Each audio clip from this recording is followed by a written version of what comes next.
Hello and welcome to this edition of Business Basics with Action Coach Campus. My name is Lee Iben. I'm the host and also the head business coach here at our firm. And every day I have the opportunity to speak with local business owners, entrepreneurs like you, Steve. So Steve is joining us today from Victory XR. Now, Steve, a lot of folks don't know what Victory XR is, but doing my research, that sounds pretty cool. Fill us in, will you please? Sure. Victory XR is a company that provides education through virtual reality and augmented reality curriculum. And we built an entire campus in virtual reality. So students can come together in a classroom, in an actual classroom, move about just as if they were in a real classroom with a live instructor. Wow. Wow. So how does that work? How does the end user participate in that? So let's say that Wendy Martin, one of our teachers, but our lead teacher, is teaching she's teaching an environmental science class coming up this month.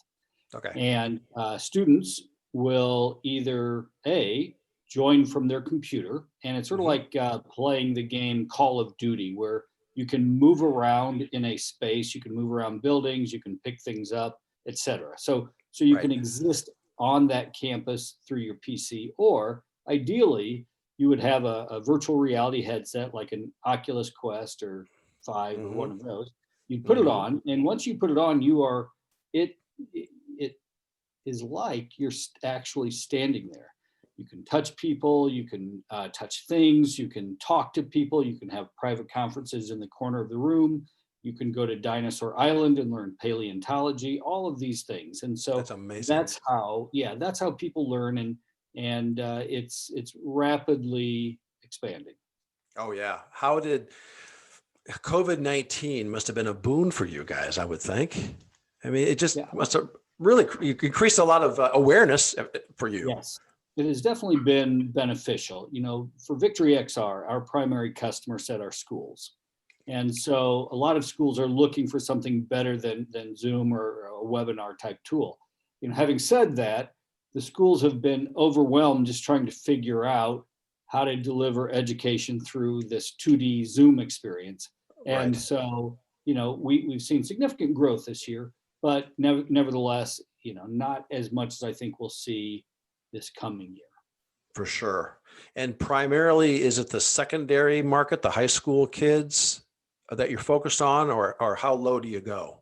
Well, middle school, high school, and college. Okay. And colleges and universities, in some ways, are a little bit more nimble. They've got some money to spend on these things. And if you think back to like when University of Phoenix began, and now like in the state of Iowa, Upper Iowa really grabbed onto this early on. Remote learning at the college level is almost as large as on-campus learning.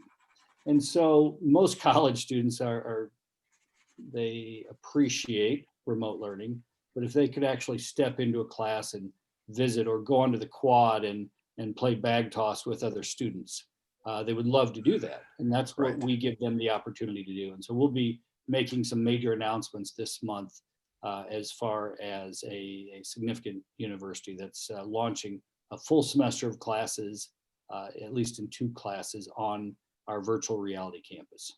Very exciting. And Steve, you started this from the ground up. Is that correct? That's correct. We started in 2016, and not many people knew what virtual reality was back then. The first consumer headsets came out in the summer of 2016, the Vive and the Oculus Rift. And so that's been, we've got 5 years into this thing, and we're getting there. So would you describe yourself more as a visionary or more of a technical background kind of a person? Yeah, probably if those are the 2 choices, it would be visionary. Yeah. But you know, you can't, I've started 4 or 5 companies, and you have to really be hands-on and be able to do a lot of different things. And I can do most things in a company. I'm terrible at the bookkeeping and accounting, but most other things I can do. That's exciting. I mean, that to have that talent to do that and serve that need, and it's a growing need, COVID or not. It's just you're exactly right. Some students, the campus experience is perfect for them and others not so much. And they can still have that benefit of that camaraderie with other classmates. Well, and we have a second company that I've hired a CEO for, a guy named Kerry Smith, a CPA and business builder. And that company delivers virtual reality solutions to the workplace, corporate training. So, which that's an even bigger space, because you think about the number of people who started working from anywhere, and 15, 20% will never go back to the office. Companies will decrease the amount of commercial real estate they have, and they will begin to utilize these virtual reality office space solutions. And so that's got a big hockey stick curve in front of it. It really does. I was speaking earlier today with Katie Roth, who has a search company in West Des Moines. And for the clients that she's serving, the types of employees they're looking for are the executives, the 75K or more annually. And anymore, it's not as important that those executives are on location in their new business environment, because they can tag in Zoom at the basic level, right? But down the road, as you're speaking about, virtually. The basic level is the phone. Zoom is sort of the mid level. There you go, and right? What we offer is the fully immersive level. And by the way, I know Katie Roth. Anybody who works with her is very, very lucky to get to work with her. Yeah, she's a dynamite lady. She really is. So the future for you guys, this is exciting. I mean, we're just opening the lid on this can, I think. That's right. Yeah. Now, the future is, first of all, we believe that every school in the United States and every school in the industrial world within the next 5 years will have, at one level or another, some amount of virtual reality learning. And many schools will be all in. We are working with a fully online school out of Florida. They have, I think, 1,800 students from around the world. And so their classes are fully online. So they are exploring with us how they can begin offering those high school classes and middle school classes on a virtual reality campus that we build for them. And so, that's pretty exciting. And we have partners that are, the great thing is Qualcomm, HP, Microsoft, Facebook, and a lot of other, Intel, a lot of very other big partners are looking at how they can make this happen, because it benefits them. It opens up new doors for computing. And these are all our partners. We talk with all of these companies pretty much every week, because they want to make education happen, and they also are looking at how the workplace can transform. Oh, definitely. And that's a challenge presently. Janet Godwin, new CEO at ACT, she and I were talking the other day about the access to the internet when all these students are now, quarantined at home. And that's still our issue, is the internet access and how we speed those things up a bit. It is a friction point, and one we need to resolve. Thank goodness Elon Musk has his Starlink soon to be deployed above us, and that will resolve a lot of that issue. But having said that, I was shooting a virtual reality history field trip on Davy Crockett. I was at his birthplace in Eastern Tennessee, and I had a business meeting in VR, a tour of one of our facilities, and I was in the middle of nowhere. And I thought, oh man, I don't know how I'm going to make this happen. So I'm looking at my phone. I'm thinking I can hit the internet on my phone. So I drive up this lane toward this farm. I get on top of a hill. I have 2 bars. Put on my virtual reality headset. I connect to the Wi-Fi with 2 bars on my phone, and it worked just fine. That's great. So, most people, even if you don't have a lot of money, have a phone. Right. They may or may not have enough data yet, but all of that will be resolved soon. And probably sooner. I mean, it's the need is growing exponentially, and so is the service. It's coming quicker and quicker. Thank goodness. Yeah, and if you look at income demographic data, all four quartiles from low to high have significant data usage with Netflix and YouTube and those. So what that tells me is that most people can get access to data. And that's not everybody. And education needs to be available to everybody. But most people already have access to significant data. Mm-hmm.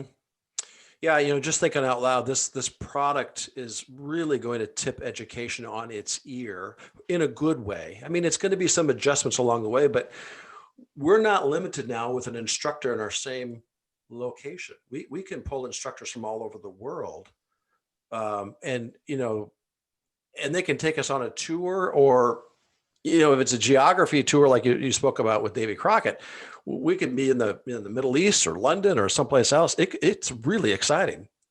Now, the astronomy class that we offer is extraordinary. So the students walk into the planetarium. It's a planetarium like most planetariums. You look up, you can identify the constellations. That's pretty cool. But then, because I'm a Star Trek fan from many years ago, I told my developers, I said, be sure to build a Star Trek style transporter in the room. And so then the students, after they've looked up at the stars, they walk into the transporter, and you press the buttons and things start whirring like in Star Trek. Next thing you know, you're on the Victory XR starship, and you're looking out at those stars that you were just observing from Earth. Then you go to the door, you put on your spacesuit, and you take a spacewalk. And the amazing thing about virtual reality, unlike the cinema, you can sit in the cinema and watch a movie about Star Wars or Star Trek, and you don't believe you're in the movie. You believe you're watching the movie, and it can be compelling. The great thing about virtual reality that we have developed is when you step inside it, that the suspension of disbelief occurs, and you forget that you're not actually there. Your mind shifts so that you believe you and these other people are actually on that spaceship. And so, the same thing happens with anatomy. We have students from all over the country who will take an anatomy class. And Wendy Martin, who is a local teacher that I know, she teaches this class, and she'll reach her hand down into a human cavity, a cadaver, and she'll pull out a heart. And she'll take that heart and she'll hand it to the student next to her who is in North Carolina. That student will look at it and then hand it to the student who's in Denver, Colorado.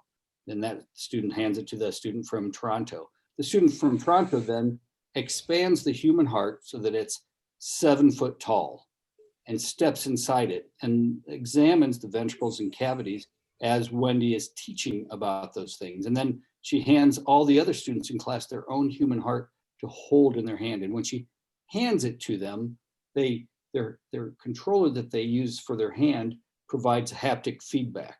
So again, suspension of disbelief.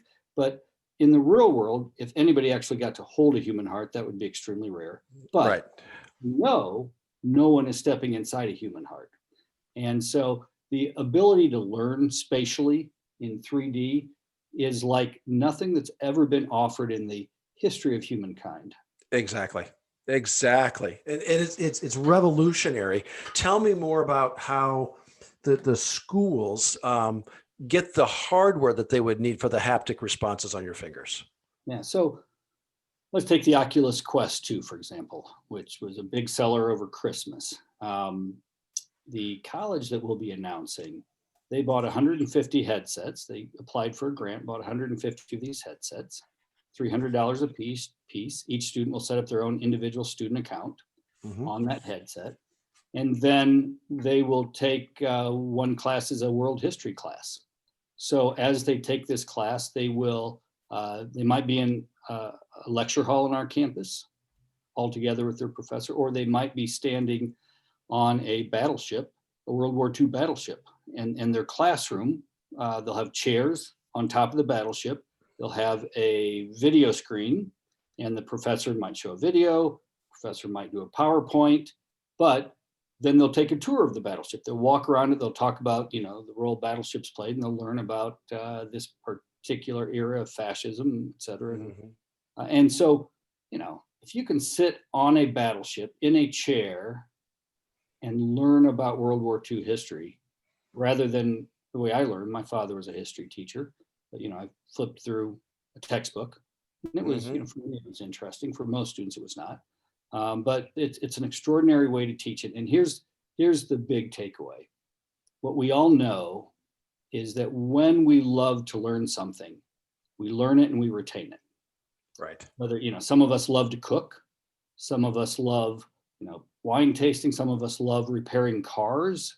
When you love something, no one has to force you to learn.